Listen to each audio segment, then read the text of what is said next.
The land was barren and peopled with the offspring of a she-devil. The race had been sired by Chenrezig, who so cared for all sentient beings that to help ease mortal suffering, he chose to remain in the world in continuous cycles of death and rebirth. Still, the people of Tibet were a poor and quarrelsome lot. Trisong Detsen, king of the Tibetan people, sensed his people's need. From India to the south, he summoned a great teacher to Tibet. Padmasambhava heeded the call and brought with him the answer to the people's suffering. So it was that the teachings of Shakyamuni Buddha came to Tibet and spawned great centers of learning, of devotion, of meditation. Over the centuries that would follow, the Tibetan people retained the enduring treasure of Buddhist practice to lead them from suffering.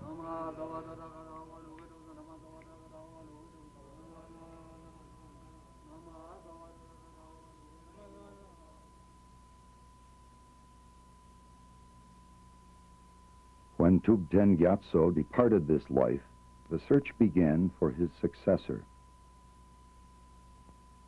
Somewhere would be found an infant child, a child who was the reincarnate soul of Chenrezig, governor of the land, spiritual master of the Dharma, the Dalai Lama of Tibet. Auspicious signs were many: clouds in the eastern sky, rainbows over the eastern mountains. In the sacred lake of Lamolwatso, a vision appeared. The vision revealed a simple farmhouse near a monastery, a courtyard, and in it a small boy.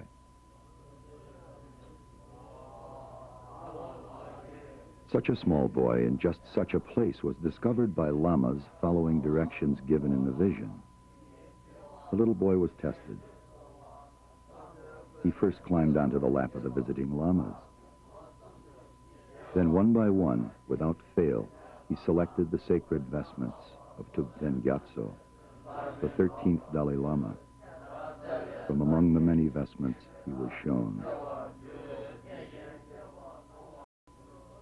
The testing continued. Great lamas were consulted. But in the end, there was no question. Tenzin Gyatso was the Holy One. The people rejoiced throughout the land. They danced in the streets. But above all, they prayed. For the 14th time, they ordained their beloved temporal and spiritual leader, the Dalai Lama of Tibet.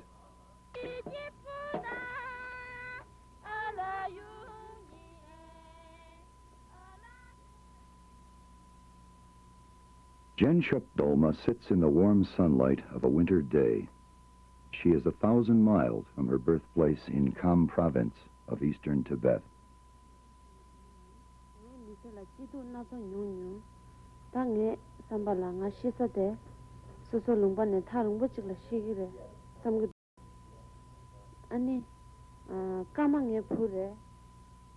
I started out life as a wealthy girl, the daughter of a nomad chief.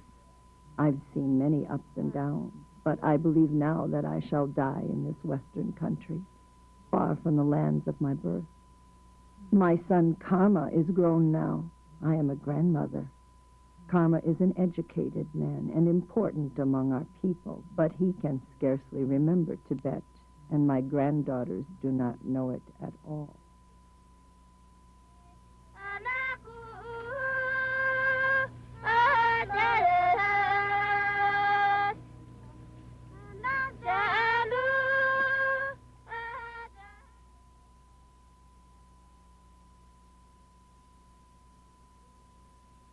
Come with Jenshuk Dolma and me on an overland excursion to the sacred Tibetan capital of Lhasa. The traveling will be hard, physically trying. At times it will require every ounce of physical and emotional energy we possess. Nepal, where we start, has hosted travelers for 30 years. But until the 1980s, you could count the Western visitors to the remote country of Tibet on the fingers of two hands. We begin by taxi, driving north from Kathmandu up into Himalayan gorges. We find the valleys deep, the mountainsides green, and far above, the snows of the Himalayas mingle with the sky. At Kodari, we meet our first obstacle. We must give up our taxi to walk across the border. We cross the river that divides Tibet from Nepal on the map. But to reach the frontier, we ascend on foot across landslides for 3 hours, carrying all our baggage. At customs, we are greeted by the red banner of Communist China. For most of recorded history, Tibet has been an independent country with its own religion, language, and customs.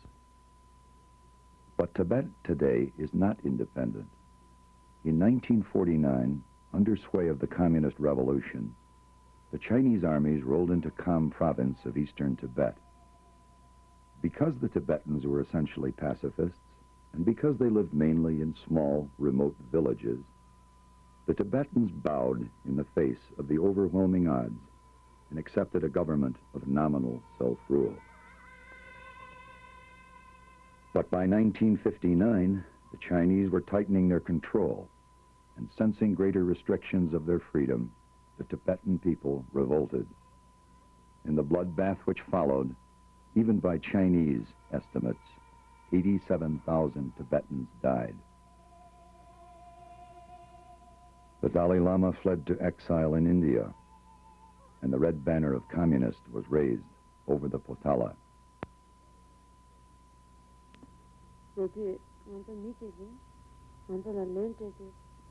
We were encamped in a nice, sheltered valley when a messenger arrived in the middle of the night. He told us the Chinese were coming. As we packed to get away, we could hear the falling of bombs and the firing of machine guns. We nomads had only swords and a few old rifles, but our men stayed behind to protect our retreat. We took along only possessions and animals. Very many died fighting the Chinese. Whole families were wiped out, especially the men. The Khampa guerrillas were very brave and very proud.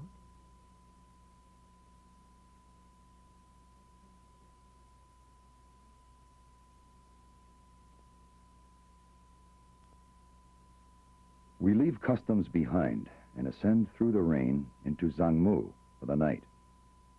We advance our watches 3½ hours. Here, all time is Beijing time. In the morning, we must traverse another even more dangerous landslide before we reach a functioning road. The marching stops as we alternately wait and then scramble to find a seat on the irregular traffic departing in the direction of Lhasa. Other travelers wait, Western tourists and a chatty bunch of folks. We learn they are Tibetans. On religious pilgrimage, they are returning to their country for the first time in almost 30 years. Our transportation options are limited. We can take a public bus, if we're lucky. It will leave within a couple of days. But the windows don't stay shut, and its shocks are worn. So are the brakes. We'll appreciate the significance of that later. If we're really lucky, we might catch a ride with a new Toyota Land Cruiser. But its haggling drivers would charge us mightily for the privilege, and even monks must pay. Or we can catch a ride in a Chinese truck. These are great, grinding, green behemoths that look 50 years old, and too often run like it. It's the same with their brakes, too. We ride the truck. Up the gravel road it grunts and shakes, every inch packed with humans and cargo. 5 minutes along the journey, another landslide calls for spontaneous collective road building. As we drive up the gorge, the climate evolves from tropic to alpine, from alpine to high mountain desert. The mountains part, and the horizon spreads out. The air grows crystal clear, the sky a deep, beautiful blue. Matters of beauty aside, now we must negotiate the 800 kilometers of dirt road from here to Lhasa. En route, we will cross at least 5 passes above 4,500 meters elevation. A couple of them approach 17,000 feet. Now the interest in a working radiator and good brakes seems a trifle more immediate. Every pass and hilltop unveils a vista for which the word awesome seems profoundly insufficient. We find Tibet stark, barren, blank from horizon to horizon. But Tibet readily provides dinner for the yak, a woolly cow that can live only above 10,000 feet. Tibet accommodates yaks easily with an average elevation 3,000 feet higher. Greatest among the ramparts of Tibet's southern flank is Chumolungma. Named by the Tibetans, as they do all mountains, for a manifestation of God. We know it simply as Mount Everest.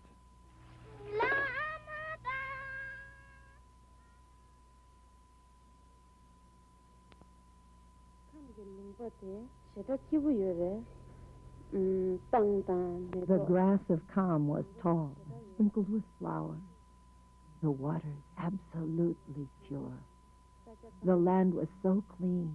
The shepherds would pour out their yogurt on the meadow and eat with their fingers. We lived in a great black tent woven of yak wool.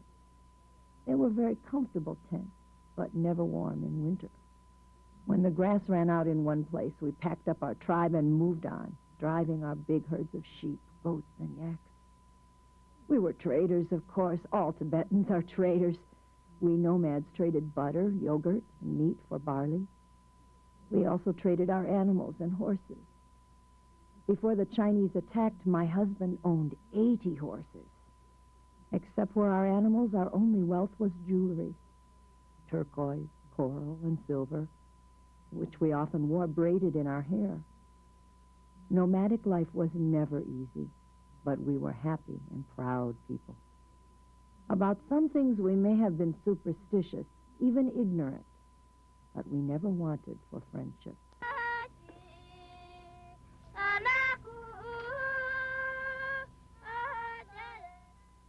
Our 500-mile trip to Lhasa takes us to 3 major monasteries, Sakya, Shigatse, and Gyantse.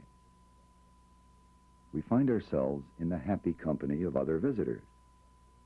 Ordinary Tibetans, once again permitted to practice their religion openly, flock to monasteries and holy places from every far-flung corner of Tibet.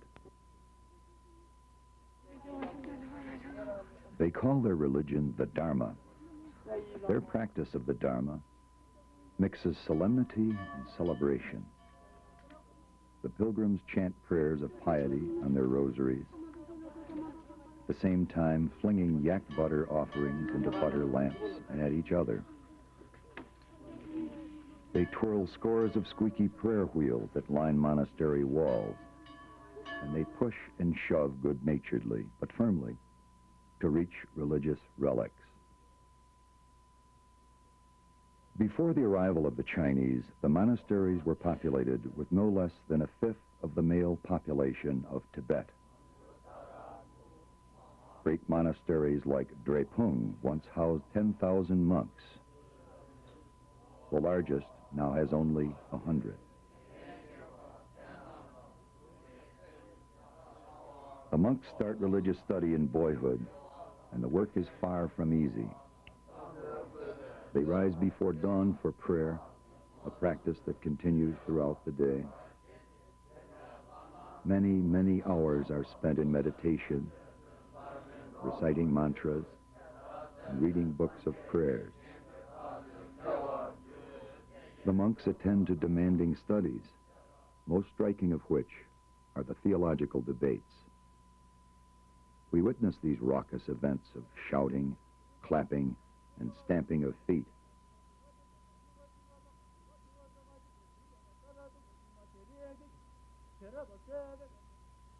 The monks are workers, too.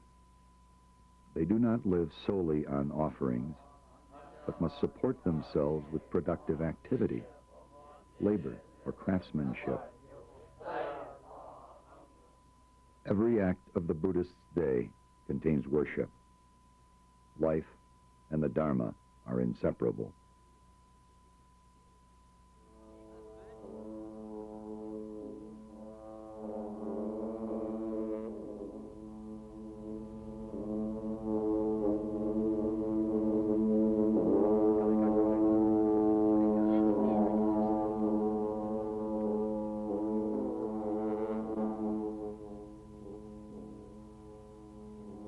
Central to Tibetan Buddhism is the concept of compassion.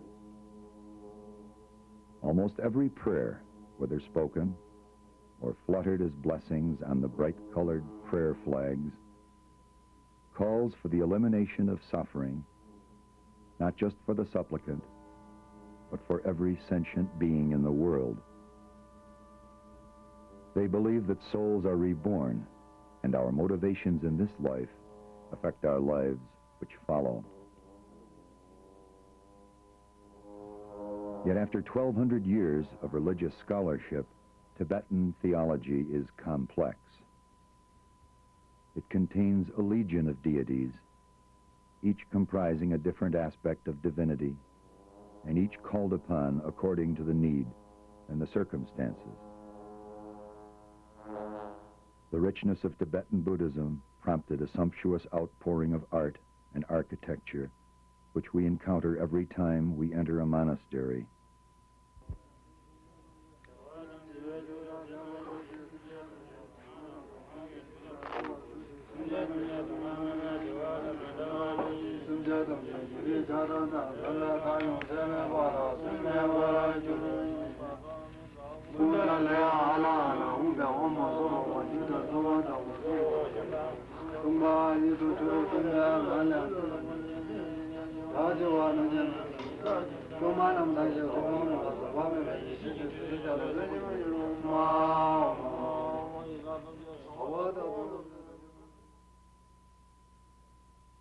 During the years we fled from the Chinese, we began to believe we must go to a foreign country.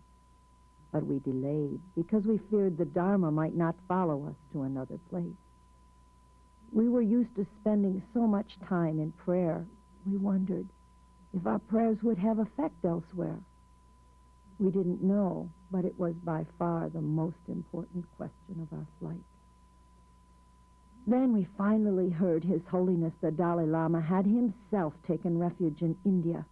We felt relieved, for with that news we knew that the Dharma would always go with us. As it turned out, the Tibetan refugees took their religion, but little else with them in their exodus from the Chinese. Stripped by flight of their yaks and goats, they sold their jewelry to pay for food along the way. Fleeing Tibetans, accustomed to the thin, clean air of high altitude, succumbed by the thousands to the diseases of tropical Asia: typhoid, tuberculosis, cholera, malaria. Jenship Dolma lost her sister. When we crossed the border passes, we had nothing. No animals, no horses. All of it was gone. For 20 days, my husband carried my mother on his back. She was too ill to walk. When we arrived in Nepal, there finally was help. It was so strange. They gave us vegetables to eat, but we didn't know what to do with them. We'd never seen them before. There were onions and carrots and cauliflower. And this odd machine frightened us so.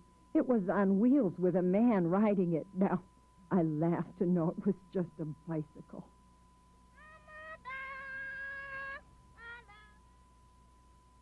Tibet has changed since Genship Dolma's time. As we near the ancient Samye monastery, a Chinese soldier mans his post by bicycle. Samye is in the Yarlung Valley, the cradle of Tibetan civilization. On a hilltop above Samye, 1,200 years ago, Jingtri Sung Detsen met Guru Padmasambhava, and together they founded Tibet's first university and monastery. To reach Samye, we must cross the Sangpo River by ferry, then ride a standing tractor to the village. Don't try to talk. If the smoke doesn't overpower you, the noise will. We find Samye to be only a small village, where before it housed 1,000 monks. A friendly Tibetan restaurant manager serves us tea and prepares homemade noodles. He gives his first allegiance to the Dalai Lama, but fears the consequences should he remove the aging photo of Chairman Mao. Still, a close inspection reveals an unmistakable spot of yak dung clinging to the end of Mao's nose.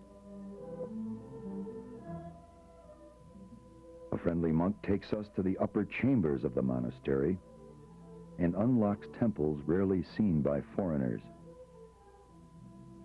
We thank him in the best way we know how, by giving him a photograph of the Dalai Lama. He does not need English to express his gratitude.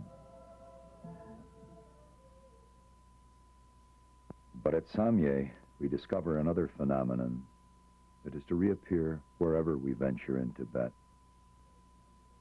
Destruction. Willful, malicious destruction. Destruction of the finest works of art and architecture in Tibet. Always the objects of the carnage are religious. Some places miraculously survive. Others are near total devastation. The Cultural Revolution that swept China in the 1960s wreaked an orgy of desolation upon Tibet. Red Guards were composed of both Chinese and Tibetans, torn from their families, and subjected to intensive brainwashing. They ran amok across the land, marking anything religious for demolition. An estimated 5,000 temples were completely destroyed, along with 95% of Tibetan art. After you see the first ruin, they're easy to spot.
Fortunately, the story doesn't end there.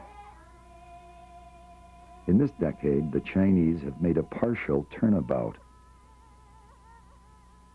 Where before there was only the rubble of the Cultural Revolution, new monastery walls now spring up. Bricks are being made, stones being cut. Most of the money comes from the Chinese. The labor for this tedious restoration of religious heritage comes lovingly from the Tibetans themselves. Under their hand, renewed color and life have returned to the walls of formerly burned-out hulks.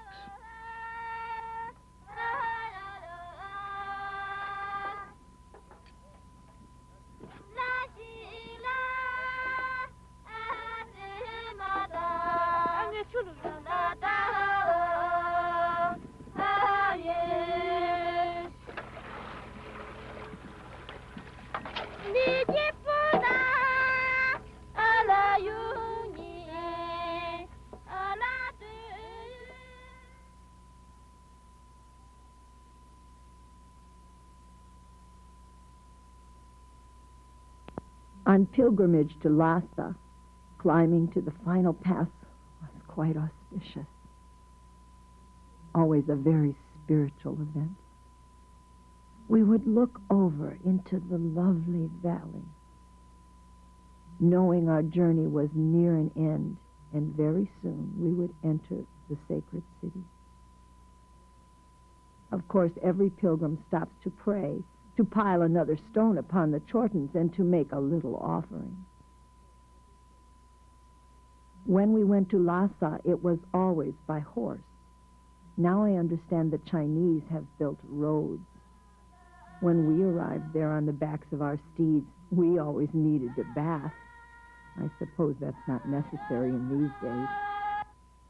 With 800 kilometers of road dust washed from our eyes, arrival in Lhasa shows us the Potala, the ancient home of the Dalai Lamas.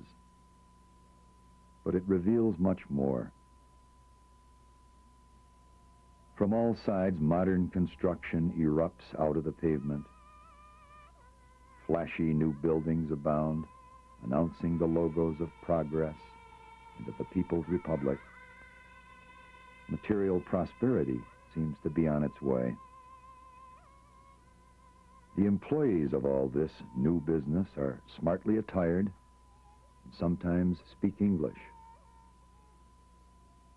They are nearly the first civilian Chinese we have seen in Tibet. The soldiers are everywhere. We seek out what's left of the Tibetan quarter of town. Called the Barkor, it surrounds the Jokang, the national cathedral of Tibet.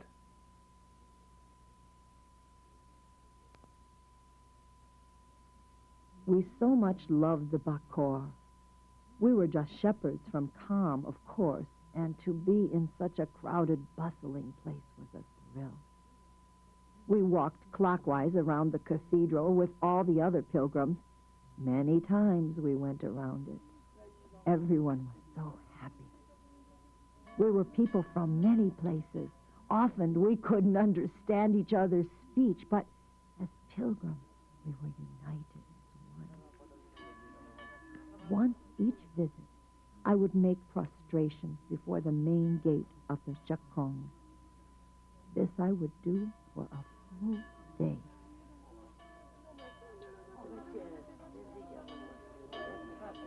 It was a great marketplace, too, the Bakor.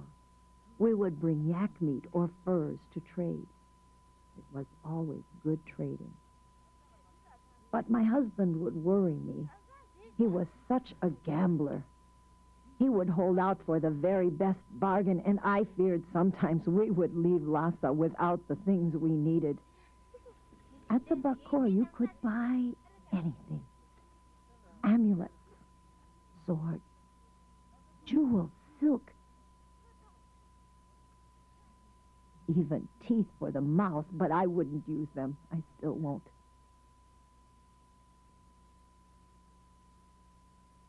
Every pilgrim visits the Potala when they come to Lhasa. We never got to visit His Holiness, but we would go there. just knowing of his presence and feeling better for being near him. Our visit also takes us to the Potala. But on our arrival, we are joined by a squad of tourist Chinese soldiers who leer and joke at holy relics. In the study of the Dalai Lama, we find an empty room. In his bedroom at the Summer Palace, we find emptiness. The butter lamps burn. Nothing is happening.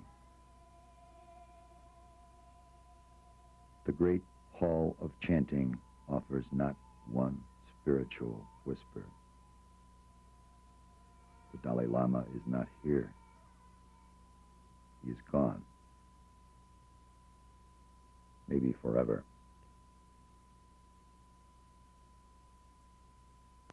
Although it was hard for us who fled to India, it was harder, far more, for those who stayed.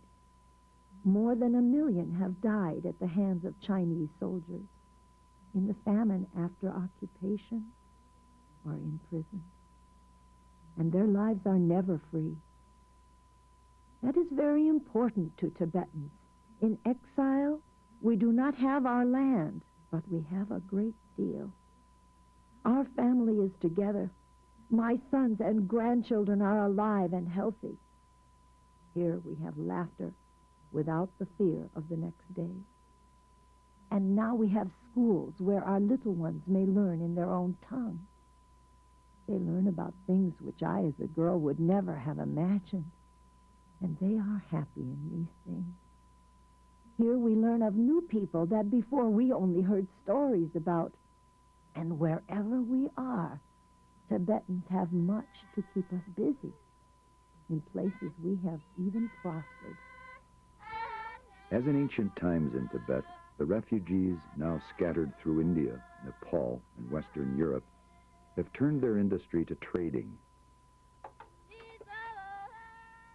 In the trekking shops of Kathmandu, on the streets of Pokhara, they have turned their skills to running restaurants and hotels, to the manufacture of rugs, sweaters, and bags. Some retain the traditions of making fine Tibetan art.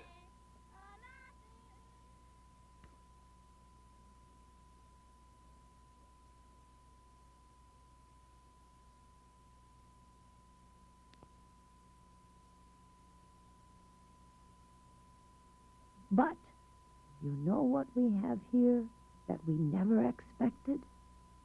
We have the Dharma. It came with us.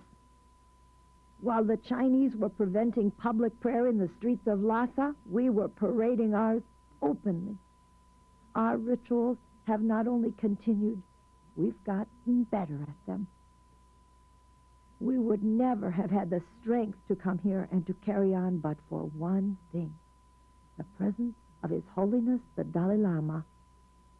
He has given us all strength. He has helped us find a just path. Surely now no one can doubt. He is the reincarnation of Chenrezig, the compassionate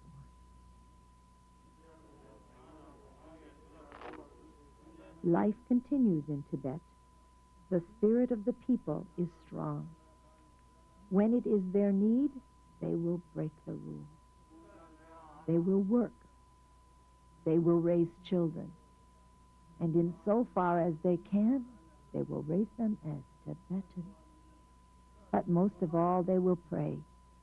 No matter how they may try, one thing the Chinese will never take from us is the Dharma. Our Tibetan journey is at an end. Its people's story has no conclusion. It remains an open wound which in time may heal or slowly kill its subject. As with all our lives, there is no finality, happy or sad, only the perspective we each discover within our hearts.